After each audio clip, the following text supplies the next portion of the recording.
This is the first in a series about the pain of childhood neglect. Now, I'm starting this series because I just finished my book, Hard Lessons from the Hurt Business, Boxing, and the Art of Life. These are the advanced reader copies, the ARCs as they call them in the publishing industry. And actually, I think this might be completely finished, as you can see. And this isn't a video about my book per se. Obviously, I'm going to tell you to go check it out at the link in the pinned comment and see get the advanced copy and get the bonuses that come with it.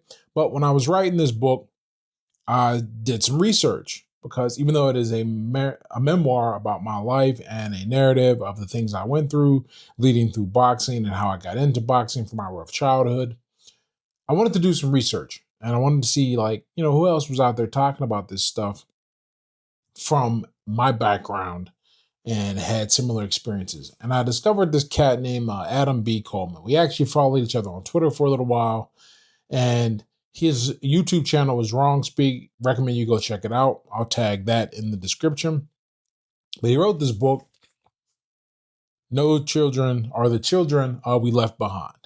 And the subtitle, you're not going to be able to see it, is How Western Culture Rationalizes Separation and Ignores the Pain of Child Neglect. And I checked the book out. I got him to shoot me a copy. I mean, I paid for one too. You got to show love to fellow writers and creators. And I started to read the book.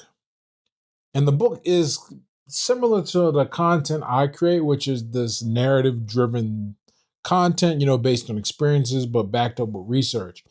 And as I was reading the book, I said, this is a really important piece of content because it talks about the ways that the neglect of children leads to the destruction of society, and then the decisions we make that ultimately lead to us neglecting our children. And, I would talk about this stuff from my own experiences growing up in the projects with a single mom and my mom dealing with her issues and my dad with his issues and why he wasn't around. But Adam's book talks about kind of the mentality of what leads to that and then how it breaks down the rest of society around them. And so what I wanted to do, after I read a few chapters in, I was like, this is something I need to share with people.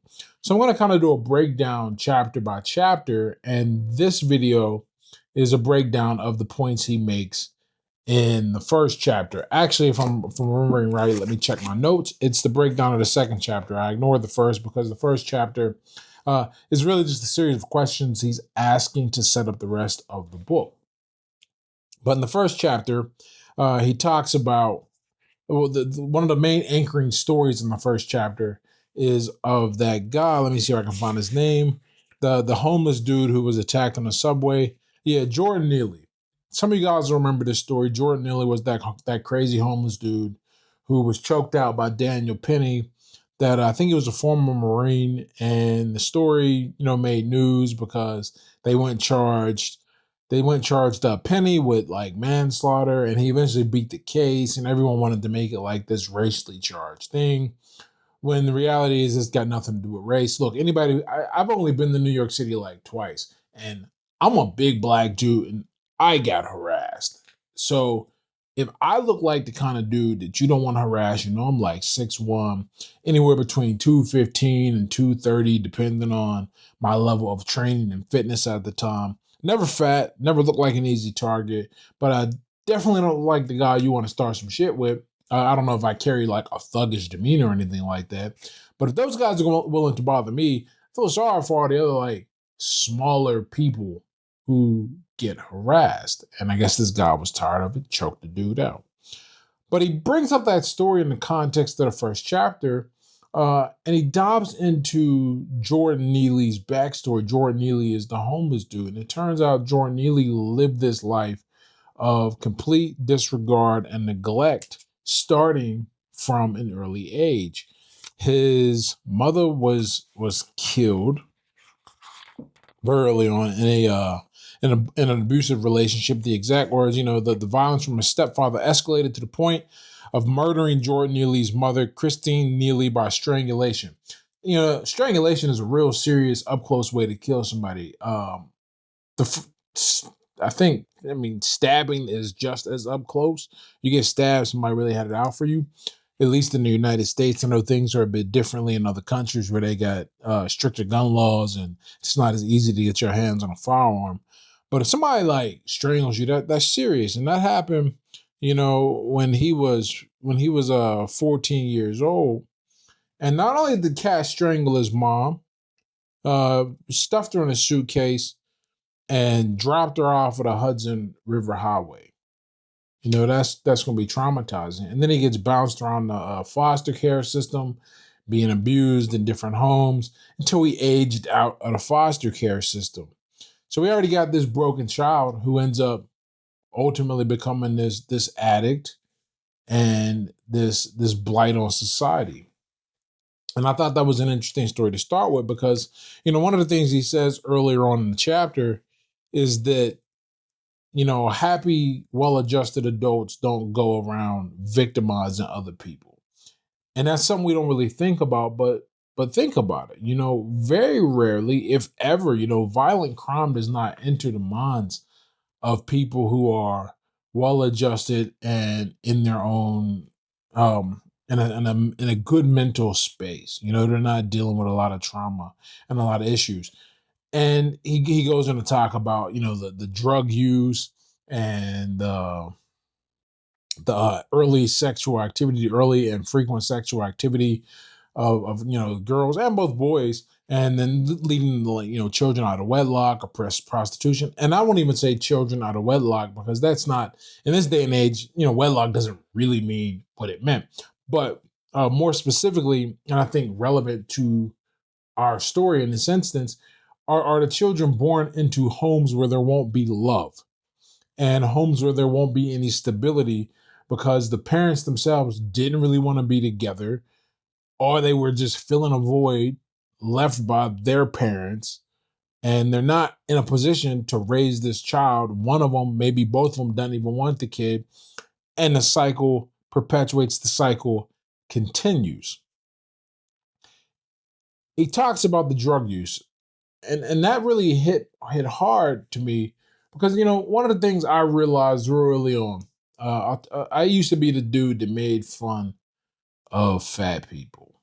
I still think being fat is a choice and that you can, control your diet and exercise and there's discipline. But I had a great conversation earlier today where we were talking about how agency is probably like, our personal agency is probably like any other trait in that it's a bell curve. You got some people on the extremes who are like either really, really in control or really not in control and don't try anything. And then a lot of people in the middle.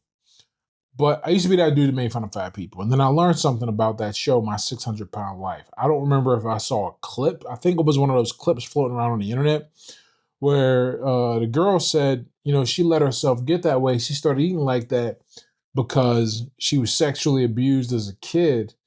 And so she wanted to make herself as repulsive and as vile as possible to ward off any attackers.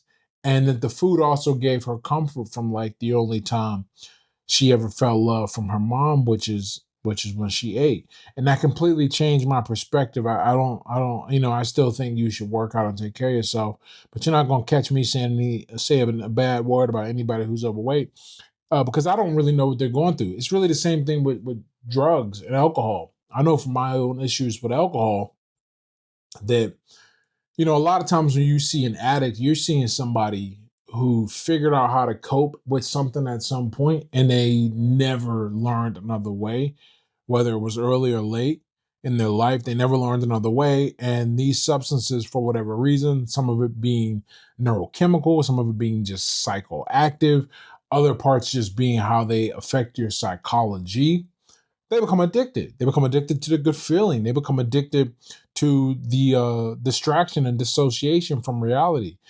And that becomes preferable to whatever they were dealing with. And so you end up seeing a hurt person instead of somebody who's addicted to a substance. And I used to wonder, when I was heavy in alcohol, I used to wonder like, why don't my friends drink like I do? Like I go balls to the wall all the time, every time, and I'm always trying to drink. when we were in our early 20s, they go balls to the wall too, but they could easily shut it off. They wouldn't do dumb stuff. It was easy for them. And I realized one of the reasons why they didn't say anything to me, and that made me mad for a while when I figured someone should tell me if I have a problem, but it's not their place. But they don't even recognize the problem really because they're drinking from a place of happiness. All of my friends are very fortunate, very blessed. I don't have any friends from the hood that I grew up in. A lot of my friends are made when I changed schools. Not all of my friends. I just don't have any friends from the hood. Um, they had these stable households, but it was love, and I got to see that. And a lot of it I didn't recognize or understand. I just knew they had a great life, and it wasn't about money. So they're not going to have the trauma that I had when I drank. There's these great set of experiments, the Rat Park experiments, where they had this one cage. They put the rats in there, and it was cramped, and they couldn't move around, and there were no toys. They were just miserable, and the water was morphine spiked or something like that, and the rats got hooked on the morphine. And then there was this other rat cage called this one rat park. It's got all this space. There's a bunch of toys. There's all types of food. There's no scarcity. There's a bunch of other friendly rats. And they still had the same spiked morphine water. But most of the rats didn't, they either weren't interested or they didn't get hooked. And I discovered this experiment when I was looking up research, again, for the book, Hard Lessons from the Hurt Business. And and there's a great story that talks about when the GIs came back from Vietnam. A lot of them got hooked on heroin over in Vietnam in that crazy environment. I guess the heroin was dirt cheap. Anyone who's ever seen American Gangster with that movie with Denzel Washington and Russell Crowe, I think it was directed by one of the Scott brothers. Great movie, great Denzel performance, by the way. But a side note, it was about the heroin trade that Frank Lucas, the gangster that Denzel Washington portrays, that he brought into the country because the heroin was cheap. Now, they followed these GIs when they got back, and a lot of them didn't stay hooked on the dope. Now, heroin supposedly is one of the most addictive drugs in the world, if not the most addictive one. The only thing I've heard that's harder to kick is nicotine, right? They didn't stay hooked because they were out of that traumatic environment and back around the supportive systems with their friends and family. And I think there's a lot to this, that the people we surround ourselves by, the social networks, they're like this insulation for our brain. It really helps us cope with the hardships of life without turning to uh, destructive, toxic people or destructive, toxic substances to fill the void. I thought that was a really interesting point that he brought up that really correlated with my experience and my research. Now, there's some other things in this chapter too that I think are worth discussing. He talks about the confidence that a child develops growing up in a two-parent household where the parents love each other. And that confidence is not passed on in another home. Now, I don't care how good of a parent you are if you're a single parent. I'm going to assume, for the sake of this video, that you are doing the absolute best that you can do. But you have to remember what the background message is for the child growing up. It's that you guys don't, their first experience with love is two people who can't coexist in the same house. That's going to have a lot of effects, even if they have a great relationship with the parent who's not in the house. And this is the best case scenario. I put a tweet out the other day where I was just reflecting on something I noticed with my own son. Whenever my wife and I hug each other, he's 2.5 now. He comes over and he hugs us both, or he'll randomly initiate these group hugs. And I said, that was the first time I ever really understood the power of divorce and how it wrecks kids. Because I didn't really get it because I never even seen two adults love each other. My mom and dad never lived together. I have no memories of my father ever being a fixture in my home, and he was barely around in the first place. And when they were interacting, there was a lot of arguing, and that was my experience with love.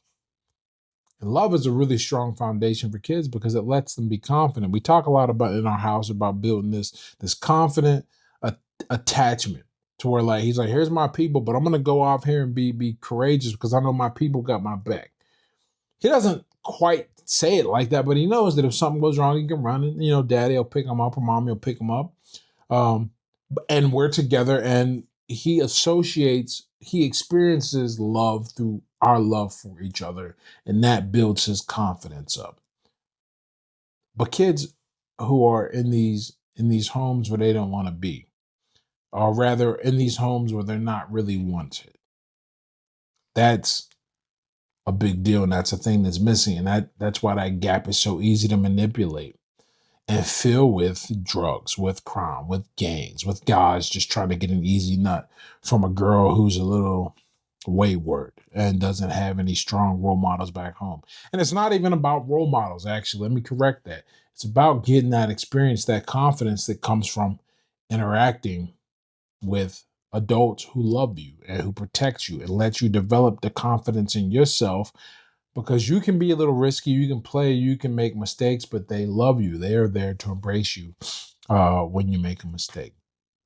And one of the central tenets, by the way, and I may have glanced over this in the video, and I know somebody is going to stop and comment before they reach this part, but whatever, uh, or I go and correct that. It's not that everybody says they want kids. I've rarely met a person, regardless of how they treat their children, but they're like, you know what, this was a mistake. I ain't really want this motherfucker, right? I mean, I'm sure it happens. If you've had that happen, if you've heard that, chime in the comments. But if we're left to judge people by their behavior, when you look at the way a lot of kids are treated, not not like in a malicious way, but in terms of what takes priority, what is done for the best of the child, the best interest of the child, you see that they're treated often, at best as kind of this thing, this burden that we have to carry along and bring along. That's kind of how the author justifies a lot of people splitting or having kids early without knowing one another that well. Is that it's more about your satisfaction, your gratification, whatever is easiest for you, than it is to build a structure around the future, which are the children. One of my favorite sayings is, the future is ensured when men who won't get to enjoy or rather, the future is ensured when men plant seeds for the trees that they won't get to enjoy the shade of. That's what you're doing with children. No one's saying it's easy. No one's saying it's simple, but it's necessary, and that responsibility carries a burden. Even before I became a parent, I always thought that being a parent was a heavy responsibility. I'm not one of them dudes that's going to say it's the most important job, though it sort of is.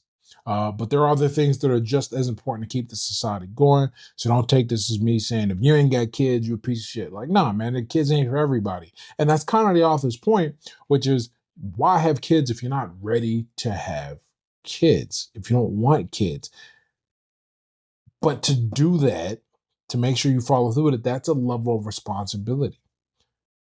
But to sum this up so we don't drone on, because this is going to be a mini series about this book as I continue to read through it, I want to leave you with an insight here, is that, look, responsibility is heavy with children. It's the heaviest. No one wants to give birth to a serial killer or a serial rapist or somebody to kill somebody. That's a net negative on society. You want to make sure your kids are net positive, or at the very least, they don't mess anything up if they can't make it better.